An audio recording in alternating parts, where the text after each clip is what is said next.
अस्सलामुअलैकुम वरहमतुल्लाहि वबरकातुहू। मैं हूँ शराजी और आप देख रहे हैं हाउ टू पाकिस्तान चैनल। नाज़रीन, इस वक्त मेरे सामने दो चिकन हैं। दो यानी देखने में तो आप ये समझ रहे होंगे कि ये मुर्गी है और ये उसका बच्चा है, लेकिन ऐसा नहीं है। ये दोनों फार्मी चूज़े हैं और देखने में ये बहुत बड़ा लगता है। 2.5 किलो इसका वज़न है और ये बिल्कुल छोटा सा है। इसका वज़न जो है वो तकरीबन ज़्यादा से ज़्यादा 1 पाव होगा। तो ये दोनों जो हैं ये उम्र के लिहाज से ये जो है बड़ा है और ये छोटा है। ये चिकन, आप बड़े हैरान होंगे कि ये बड़ा है और ये छोटा है, ये कैसे हो सकता है। तो मैं आपको बताता हूँ कि ये जो चूज़ा है इसको मैंने अपने घर में पाला है। जब मैंने इसे लिया था छोटा सा, और उस वक़्त से लेकर अभी तक तकरीबन 1.5 महीने से ज़्यादा हो चुका है। तकरीबन 50 से 60 दिन, 50 से 55 दिन इसकी उम्र है। और इसकी जो उम्र है ये है 35 से 40 दिन, या बहुत ज़्यादा हुई तो 45 दिन इसकी उम्र है। ये घर में पला हुआ है और ये जो है ये मुर्गियों के जो फार्म होते हैं वहाँ पर पला हुआ है। इसको मैं घर में खिलाता हूँ, चावल खिलाता हूँ, गंदम खिलाता हूँ और जो रोटी होती है वो मैं खिलाता हूँ। और ये चूँकि मुर्गियों के जो फार्म होते हैं वहाँ पर फ़ीड खाते हैं, और फ़ीड जो है इनकी वो बड़ी जो है वो आपको अजीब होती है, जिसकी वजह से 35 दिनों के अंदर इनका साइज़ इतना बड़ा हो जाता है। अब उम्र में ये बड़ा है, लेकिन साइज़ में आप देख सकते हैं कि ये कितना बड़ा है, कितना बड़ा फ़र्क है। ये बिल्कुल छोटा सा चूज़ा इसका बच्चा लग रहा है, लेकिन उम्र इसकी ज़्यादा है। इसकी उम्र जो है 50 दिन के लगभग है और इसकी उम्र जो है 40 दिन के लगभग है।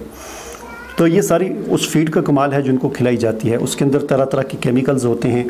हर मुर्दार जानवरों के खून, उनकी आलाइशें, दुम और पता नहीं क्या क्या गंद जो होता है उसको मिलाकर उसके अंदर तरह तरह के केमिकल्स मिलाकर एक फ़ीड तैयार की जाती है। और फिर उस फीड के अंदर आर्सेनिक एक धात है जिसे संखिया भी कहा जाता है। दरअसल वो जहर है, वो उस फीड के अंदर मिलाया जाता है ताकि इनका गोश्त का जो वज़न है वो ज़्यादा हो जाए। और ये फूल के आप ख़ुद अंदाज़ा लगा लें कि इसकी उम्र कम है और इसकी इतनी ज़्यादा ऐसा लग रहा है कि जैसे इसमें हवा भरी हुई है। तो ये सारा उस फीड का कमाल है जो इनको 35 दिन खिलाई जाती है और 35 दिन के बाद इनका साइज़ इतना बड़ा हो जाता है। और घर में जो पाक साफ़ सुथरी रोटी जो हमने खिलाई है उसका भी नतीजा आप देख सकते हैं कि अभी तक इतना ही साइज़ है इसका। फिर ये अपने पाँव पर खड़े चूज़ा जो है अपने पाँव पर खड़ा नहीं हो सकता। इसको देखें, मैं खड़ा करने की कोशिश करता हूँ तो फिर ये बैठ ही जाता है। वज़न इतना ज़्यादा है और इसके अंदर वो यानी जान ही नहीं है। तो ये सारे वो केमिकल इसके अंदर भरे हुए हैं, और ये केमिकल्स और धातों से और भरा हुआ जो गोश्त हम जब खाते हैं तो ये हमें तरह तरह की बीमारियों का ज़रिया बनता है। जोड़ों का दर्द, मोटापा, हार्ट अटैक, जिगर ख़राब, गुर्दे ख़राब। और फिर बच्चों की 8 साल की उम्र में बच्चे, 9 साल की उम्र में बच्चे बालग हो जाते हैं इसका गोश्त खाकर। फिर जो इसके अंदर आर्सेनिक यानी संख्या जो है उसका असर ये होता है कि हमारे जिस्म में हमारा जो गोश्त है वो हमारी हड्डियों से अलग हो जाता है मुसलसल इसके इस्तेमाल से, और फिर जोड़ों के दर्द की शिकायत हो जाती है। हमारा मुदाफ़ियाती निज़ाम जो है वो बेकार हो जाता है। जिस्म के अंदर अल्लाह ताला ने एक कुदरती निज़ाम रखा है जो बीमारियों से हमारा दिफा करता है। जैसे हम नहाते हैं सर्दियों में तो ठंडा पानी डालते हैं तो हमारा पूरे जिस्म के बाल खड़े हो जाते हैं, तो ये एक मुदाफ़ियाती निज़ाम होता है।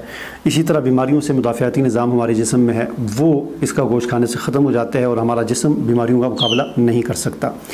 उसके अलावा इसका एक और जो नुकसान है, इसकी जो फ़ीड खिलाई जाती है उस फीड के अंदर एंटीबायोटिक कसरत के साथ इस्तेमाल की जाती हैं। चुनांचे जब हम इसका गोश्त खाते हैं तो हमारा जिस्म एंटीबायोटिक का आदी हो जाता है, और जब हम बीमार होते हैं और डॉक्टर हमें कोई एंटीबायोटिक दवाई लिख के देता है तो उसका असर फिर हम पर नहीं होता। इसके अलावा बेशुमार नुकसानात हैं इसके, और सबसे बड़ा यानी मैं और कुछ नहीं कहता, ये रिज़ल्ट आपके सामने है जो आप देख सकते हैं कि ये 50 दिन का इसकी उम्र है और इसकी उम्र 40 से 45 दिन इसकी उम्र है। और इसी से आप देख सकते हैं कि कितना यानी इसको फुलाया गया है, और अद्वियात के ज़रिए, धातों के ज़रिए, संख्या जहर के ज़रिए इसको जो है वो इतना बड़ा मोटा ताज़ा किया गया। और हम समझते हैं बड़ा सेहतमंद गोश्त है, बड़ा अच्छा गोश्त है। और फिर अखबारात में और गूगल पर और तरह तरह जो पाकिस्तान की जो इनकी एसोसिएशन है वो इश्तिहारात देती है कि जी बड़ा मुफीद गोश्त है, बड़ा ही आला गोश्त है। तो आप इसका फ़ैसला ख़ुद कर सकते हैं, मैं इस बारे में क्या कह सकता हूँ। मैं सिर्फ आपको ये दिखाना चाहता था कि ये 40 दिन और ये 50 दिन। अब आप आगे फ़ैसला ख़ुद करें कि क्या यानी आप इस बारे में कहते हैं, सोचते हैं, आपके क्या ख्याल है, आपकी क्या राय है, वो आपने कमेंट में मुझे ज़रूर देनी है। तो मुझे इजाज़त दीजिए, अल्लाह हाफिज़। अरे भाई एक मिनट रुकिए रुकिए, इतनी मेहनत से वीडियो बनाई है और आप देखकर वैसे ही जा रहे हैं। कम से कम एक लाइक तो कर दीजिए। और हाँ, YouTube की इतनी बड़ी दुनिया में फिर आप हमें कहाँ ढूंढेंगे, तो इसका भी एक हल है। हमारे चैनल को सब्सक्राइब कर दीजिए और फिर बेल के आइकन पर क्लिक कर दीजिए। हमारी वीडियोस आपको खुद नज़र आएंगी। शुक्रिया।